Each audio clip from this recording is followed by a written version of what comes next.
دختر چی خونه چی نخونه پجون باید نخونه دختر شکنه بره با آخه دختر چی و خوندنش چی همون فرزند در حرف نشان داده تا نشد بس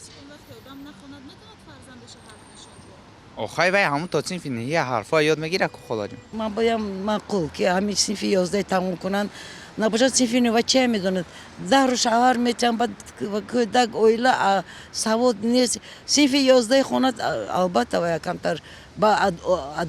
ادبی و چی میشه با ادب میشه و یک اون چیزا میفهمد کودک تربیت داده میتواند همه میخواه فرزندش با سوادش بخونه چی کنه شرایط نمیرسه دخترها هم جنجال میکنه میخونه میگه و چی میخونه میگی بعد ما مجبور میشه میگیم که شوهر برای که یک مدام شرایط ما وضع مینه سر اونم بخونیم شو میکنی میگی برای پیشرفت رفتن رخش شرایطش نمیرسه برای پیشرفت رفتن تا 11 را خونده با مکتب‌های عالی در آماده خوندن اجر نو میشود